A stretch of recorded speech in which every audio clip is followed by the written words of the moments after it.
the Bible. And he found in Daniel 12:4, where we are told about the time of the end, many shall run to and fro, knowledge shall be increased. He understood it to be that we're getting to that point.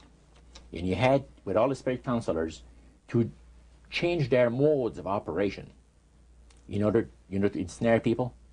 And he devised a way whereby people would disqualify themselves from being members of Christ's kingdom. And he was just very candid about this. Oh, yeah. Telling you and the rest of the group, 60 or 70 people there, the plans that close to 100 people. Lucifer had revealed to him. And by the time the council came to a close, they had three major policies that were going to be followed. First, they were to see to it that humans would be made to believe that Satan and his angels do not really exist.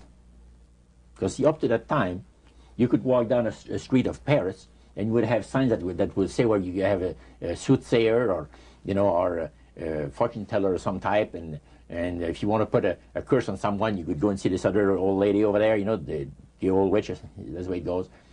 But now it had to change.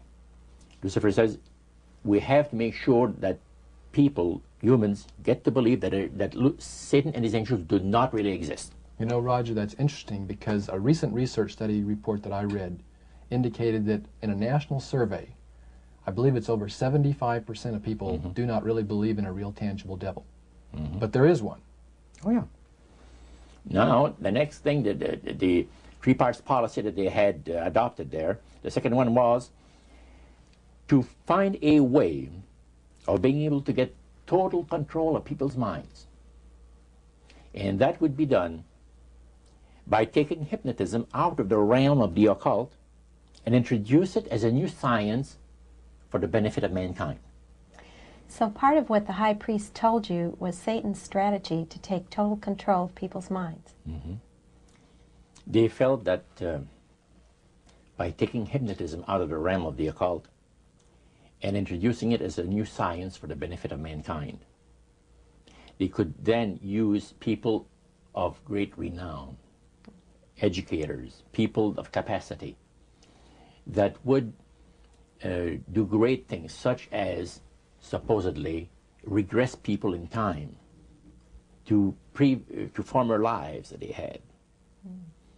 And of course, after the session is over, the person would not know a thing about ancient history, and the person that she or he has talked about performing, certain deeds, we'll say 3,000 or 4,000 years ago.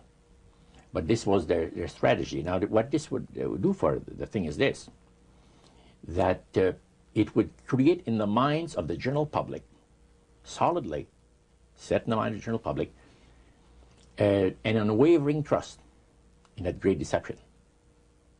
In other words, people could, they would believe it. This person was hypnotized, was regressing time to, former lives, and did this and did that, and no deception. Maybe Alexander the Great, we'll say, and some of his generals and people like that. And the person, after the session is over, comes out of hypnotism, and he or she doesn't know what she's talking about.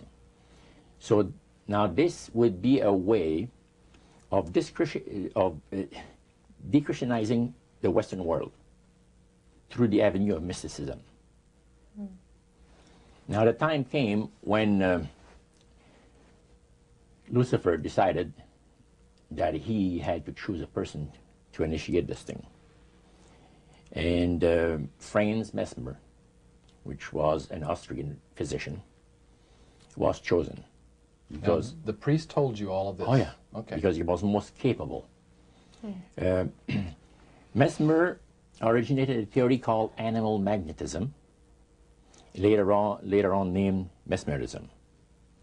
Mesmer was led by the spirits to believe, and this is what the priest said, was led by the spirits to believe that certain persons have a magnetic influence within themselves, so to speak, that would cause them to have great power over other persons, even to the point of placing them into a trance.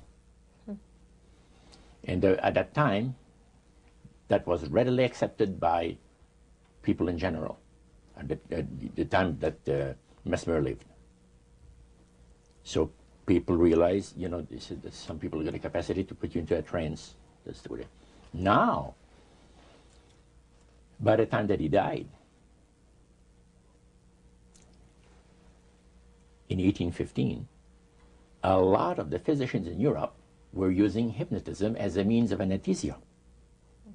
Now, hypnotism is the same as mesmerism? That's right.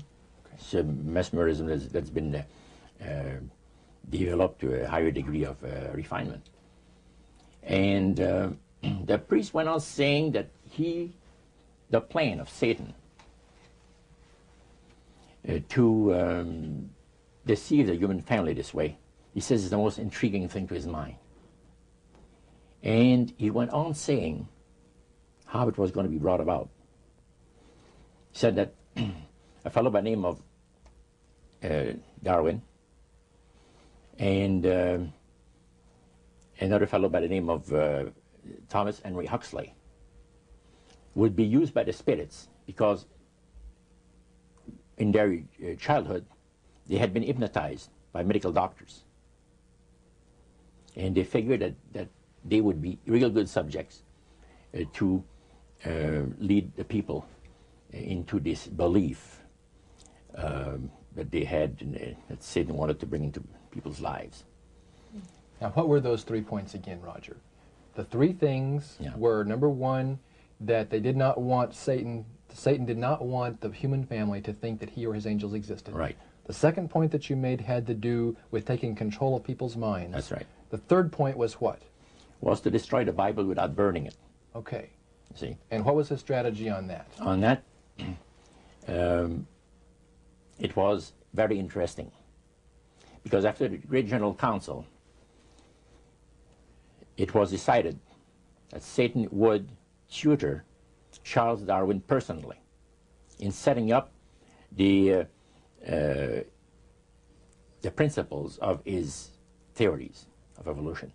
He was tutored by Lucifer himself, the fallen Lucifer. And at that time, it was understood, Satan and his spirit counselors understood, that if a person was led to believe in the theory of evolution, it would, in his life, destroy completely the creation week of the Bible, the fall of man, and the plan of redemption. It would do away with it. In one fell swoop. Yeah. Now, he made a unique statement. He said that according to the spirits, anyone that teaches a theory of evolution is considered to be a minister of a great religious system.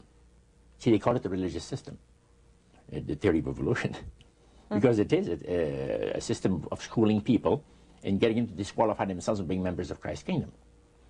And he said that every teacher of that theory is recognized by the spirits as a person of great value and receives a very special unction from Satan himself, giving great power to induce spiritual blindness, to convince and convert. 3 capacities are given to those teachers of the theory. Then, that's not all.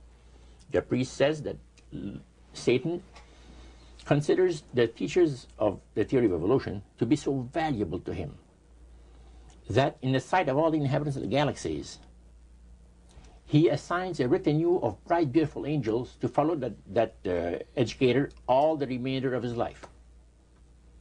And that in the sight of the inhabitants of the galaxies is the greatest honor that he can bestow upon his workers, upon mankind, and to, until the controversy is finished. That was quite enlightening. Now, the high priest was talking just sort of like a preacher would talk up front. Was he enthusiastic? Did he seem like he had bought into this and was excited about it? Oh yeah, he believed it 100%, no question about it, so everything. Why would he be so excited about spirits trying to deceive human beings? Because obviously out of this council of the 1700s, deception was a major part of the strategy. Why? Well, he says it's deception. It's like politics. You believe in one candidate, the other person believes in the other candidate, and they're fighting to get